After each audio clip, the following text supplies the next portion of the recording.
off the cliff.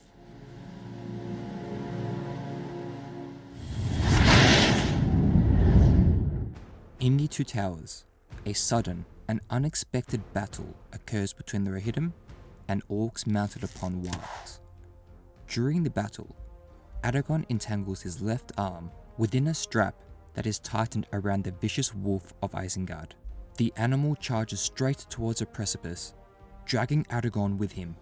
Both the warg and Aragorn seemingly fall to their doom.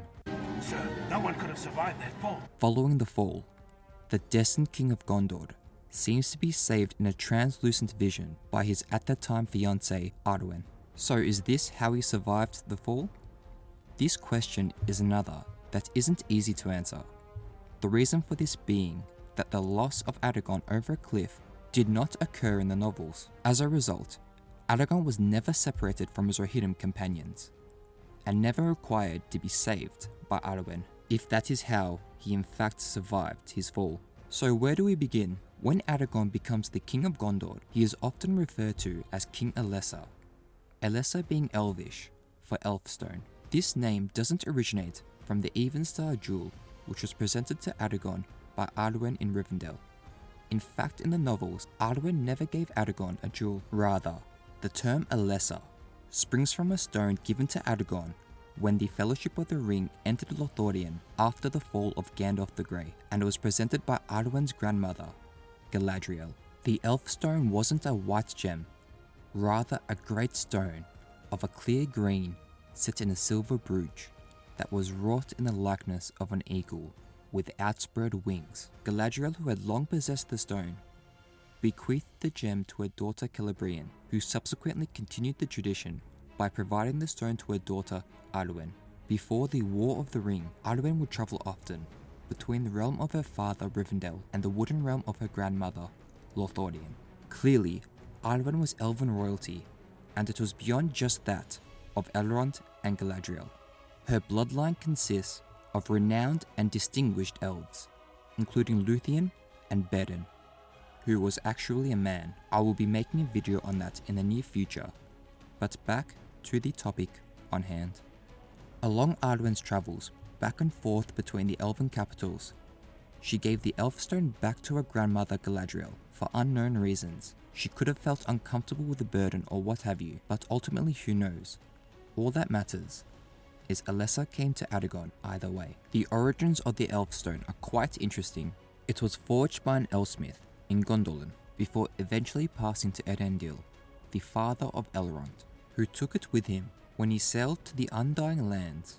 This all occurred in the early Third Age. Yavanna, who is one of the Valar, instructed a Maya named Olodin to return the jewel back to Middle-earth. In the year 1000 of the Third Age, Olodin arrived in Middle-earth. He is now known as Gandalf, among other names. Olodin brought the Elfstone with him, passing it to Galadriel. In the process, he prophesied that it is not for you to possess. You shall hand it on when the time comes. For before you grow weary, and at last forsake Middle-earth, one shall come who is to receive it, and his name shall be that of the stone.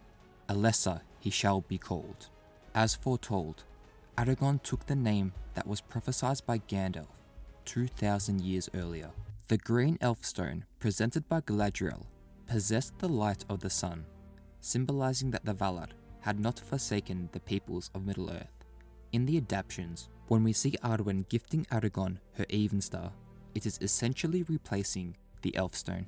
The sole reason Aragorn survived the deathly fall he suffered was because the jewel he was wearing possessed the light of the sun, which offered a power of healing to its wearer. It wasn't greatly demonstrated by Peter Jackson and co, because the necklace was snatched by an orc.